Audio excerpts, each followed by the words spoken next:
It is game two as the Indiana Pacers travel to Cleveland, take on the Cavaliers, trying to go up 2-0. The Cavs are trying to even up the series at 1-1. If you are new, my name's Austin. We're going to dive into our favorite picks in just one moment.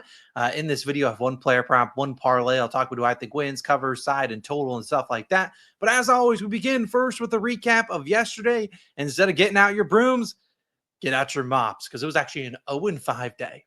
Yeah, it takes a lot of courage to come on here and say I went 0-5, and I did. I got absolutely rinsed. Now, I did limit every pick like we do in the playoffs to half a unit. So, in reality, not the worst hit to the bankroll, but definitely ain't fun losing every single bet you place. I can make some excuses. It's game one, tough to bet on, but honestly, I just had a bunch of bad reads in there. Kristaps' injury didn't help, but other than that, really every single pick was pretty bad. So we're going to move on. We certainly can't do worse than we did yesterday. Let's hopefully have a big day today. Let's bounce back like we typically do. Now, we're only talking about the Pacers and Cavaliers game two here, but there is a separate video. I'm going to be trying to do a separate video for every single playoff game going forward. So there is a separate one for this game. Warriors, Timberwolves. I have 3 picks over there and a parlay. Go check out that one down below. Now, let's first, before I dive into the pick, let's first talk. Well, at the end of the video, we will have an Underdog Fantasy entry reminder. Underdog Fantasy, you sign up using my code COS. They'll match your first deposit up to $1,000 and give you a Halliburton free pick. Let's talk first about what happened in game one.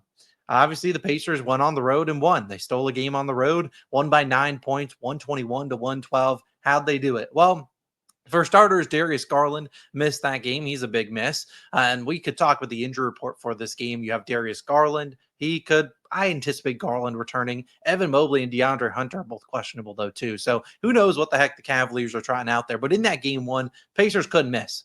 They went out there and shot 19 for 36 from three, over 53%.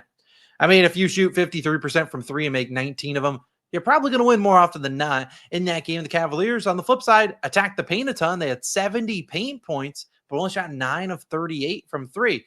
This was actually their first game where they didn't make 10 three-pointers this season. Crazy that it comes in the playoffs. But again, we'll see probably a shift in focus. If we'll talk about who I think wins, covers, side, and total at the end of this video. But we'll talk about that a little bit more, what I expect more in game two. I'll dive into my favorite pick. And speaking of that Halliburton free pick, my favorite pick is actually on him. It's his under an 18.5 points, which is currently minus 110 on DraftKings. Now, in game one, he went over this line. He had 22 points. He had 13 assists. Shot a really high percentage from the field, 60%. Now, if he shoots 60% again, whatever, you live with it. But Halliburton, we've talked about him this season. Historically, this season has struggled on the road shooting the basketball. And in that game one, the Cavaliers just got run out the gym. They tried to speed up the game against the Pacers. That didn't work for him. So if I'm the Cavaliers coming in here, making some adjustments, what I would anticipate them is slowing the game down, also leaning into more on the defensive side. Now, the Cavs, I think they would live with the shots they got in game one. I mean, they scored 70 paint points, 38 threes, just shot 23%. I think they live with those. I think it's about the Pacers side. They need to do a better job defensively. And I think that comes at the helm and probably the loss of guys like, I don't know, Sam Merrill, those guys and their playing time. I think you need to lean in more on the defensive side if I'm the Cavaliers. They'll be able to score against the Pacers. It's the defense that needs to be addressed here. So I look for maybe more minutes to guys like Isaac Okoro or maybe DeAndre Hunter will play his normal minutes, but more like Dean Wade, those guys, as opposed to Sam Merrill. They don't need Sam Merrill's shooting out there. He was a minus 10 plus minus. I think this is a spot where they put more better defenders out there, and that probably hurts Halliburton in terms of his scoring upside. So that's why I really like his under 18.5 points. His under in threes is juiced at 3.5. The under is pretty heavily juiced. He's under in 3 of 6 this postseason. It's right around 50-50. But again, I just expect better perimeter defenders out there. If he wants to hunt mismatches on Jared Allen all game, I think the Cavs will live with that, because if he's shooting step back threes, you much prefer that than the open ones that Andrew Nembhard and Aaron Nesmith were getting. I like his under in points, though, a lot in this one. I think it's a good spot. I'll take the under there at an 18.5. I don't mind it at 17.5. Not sure it goes down there, but we could see this being a blowout. Either way, I'll take Hallie's under. Just, we know he's not the most aggressive scorer, and I don't know if he's most aggressive here in a game two, already up 1-0 in the series. Sometimes I feel like you see teams get complacent. Not that they will, but again, I could see that happening. Now, before we dive into my side or total in this game, I do want to talk about Underdog Fantasy. A reminder, code COS, they'll match your first deposit up to $1,000. You'll also get this Halliburton free pick. I hope he only scores 1 point tonight, and that cashes that free pick for you guys. Now, here's my underdog slip. Obviously, we have Halliburton. I moved his line up to 22.5. Something I love about Underdog. You're able to take some alt lines, especially those alt unders. 22.5. I don't see him going over that. Siakam, I like his over, but I took him down to 16.5. His regular line, I want to say, is 19.5.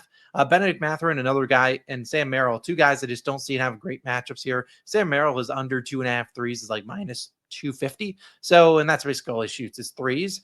Benedict Mathurin got some extra minutes because of Aaron Nesmith foul trouble in the first half. I know he's a good scorer, but I don't really think this is a good matchup for him personally. If I'm the Pacer or I'm the Cavaliers, I kind of want Siakam to be the guy to beat us. I think if Siakam's beating you, scoring one-on-one on Evan Mobley, I think you'll live with that.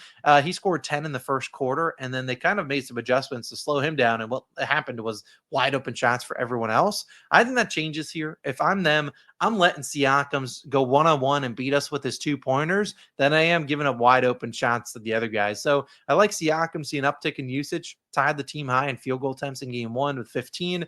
I didn't end up taking his regular points line because I'm not 100% certain of Evan Mobley's status. If Evan Mobley's out, I like it even more. I think he gets close to his line. I think the 19.5 could be sharp, but I think he ends with probably 18 to 22-ish points. And then the other ones are all unders. I like Hallie under, Benedict Mathurin under, and Sam Merrill. $20 on that, I think turns at about 75. Again, you can sign up using my code COS. They'll match your first deposit up to $1,000 and give you that Halliburton free pick. Now, let's talk about who I think wins, covers, side, and total. Now, yesterday, anything I touched was a miss. Even my leans that I don't even bet were a miss. Let's see if that changes today. I'd go with the Pacers team total under 110.5. They shot lights out in game 1, so you'd expect some regression.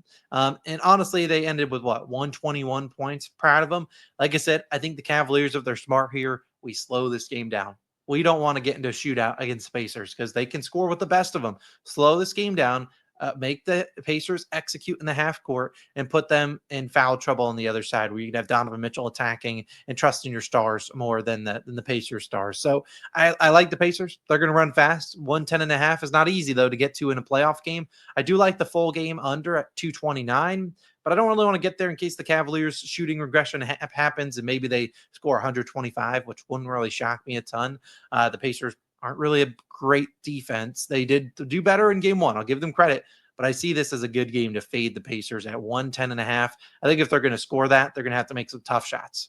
I mean, Cavaliers, you can't go down 0-2 in this series. They'll give it their all here. I think this is a slower pace game over a defensive game. I'll take the Pacers team total under 110.5 for absolutely nothing. It's just a lean, something I'm looking at. Not going to necessarily bet myself. I'm going to try to do these lanes going forward. If I become an absolute fade there, cool. I'm not losing my own money. Take whatever you guys are confident in, but I do like the Pacers team total under 110.5. But as for my only pick in this game, it is Halliburton's under in points. I'm not really going to force a lot. I really feel like the Mobley, Garland, Hunter injuries are way too hard for me. Recording this at 9:30 a.m. I can't really give you a couple picks and be like, oh, that's going to happen. And then boom, those guys are out. So I'd rather just stick with my Halliburton under. I don't think it's really impacted a ton by Mobley or Hunter or Garland missing or playing. I do like Halliburton's under regardless of what happens. So give me his under. I'll move on to the second game, which will be the Warriors and Timberwolves. If you want to check out that one, I got 3 picks over there and a parlay. I'll link it on the screen. Let's get back to the winning column because yesterday was not it. I'll see you guys back in the next one. Let's go. I think I have 4 total picks today. Let's go 4-0, and I'll see you guys in the next one. Go check out that Warriors and Timberwolves video, which should be dropping in a little bit, probably like 15 minutes after this video drops. So probably is already live now. Go have a day. Let's do it. Peace.